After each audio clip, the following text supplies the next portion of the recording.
Hi everyone, my name is Miss Mindi and I'm a Youth Services Librarian here at Lexington Main Library. Today I'm going to be sharing with you some of my favorite young adult novels from my favorite genre, historical fiction. What I love most about historical fiction is the way that it transports me through time and space through other people's experiences. I love that authors tell these stories through romance, adventure, and even fantasy. All of the books that I'm going to talk about today really display how much young adult fiction has to offer and how there's something for everyone. One thing that they do have in common, though, is that they all feature a strong female character who has inspired me to be kind and brave. I know that 2020 has been a really rough year for all of us, so I hope that these awesome historical ladies inspire you in this historical moment as much as they have inspired me. Let's get started with these books. Our first book is Outrun the Moon by Stacey Lee. It tells the story of Mercy Wong, a young Chinese-American woman growing up in San Francisco in 1906. Mercy has a plan for her life. She wants to become a successful businesswoman, and she knows that in order to do so, she needs to get a good education. So she kind of tricks her way into St. Clair's School for Girls, where she faces a lot of challenges, such as racism, balancing her traditions with this new life, and even the San Francisco earthquake of 1906. So not only does Mercy have to be really brave in facing all of these challenges, she even has to save her family, her classmates, and herself. What I love about this book, and all of Stacey Lee's books, many of which are historical, and you should totally check them out too, is that all of the female characters are really delightful. They're so funny and so clever and just so inspiring.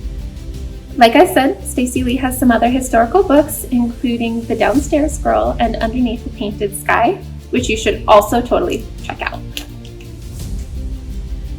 Okay, like I said, all of these books are kind of unique in different ways. This next book is just super different than anything I've ever read before. It actually kind of transcends 3 different time periods.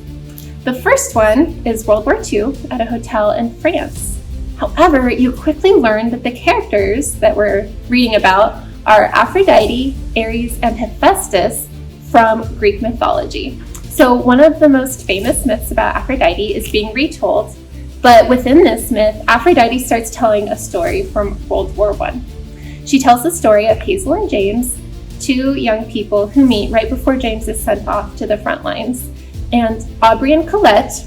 Aubrey is an African-American musician, and Colette is a French singer. And since it's World War II, as I'm sure you can imagine, they face a lot of challenges.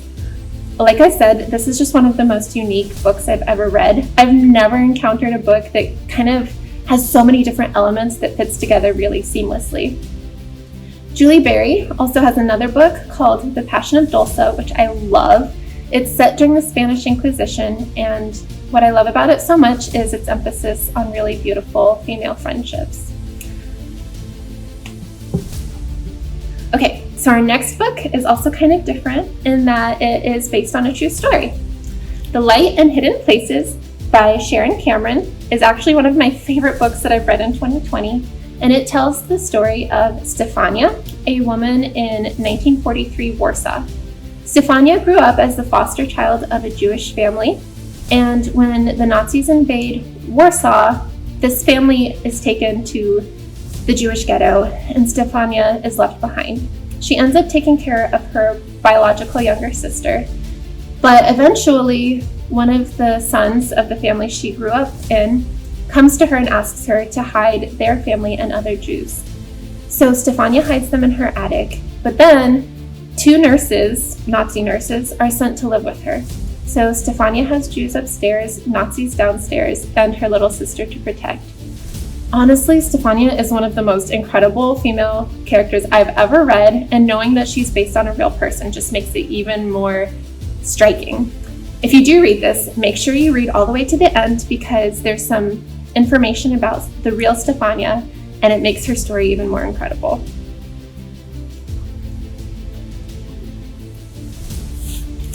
All right, my last book, Beverly Right Here by Kate DiCamillo, is actually considered a middle grade novel, but I think it's one that appeals to all ages.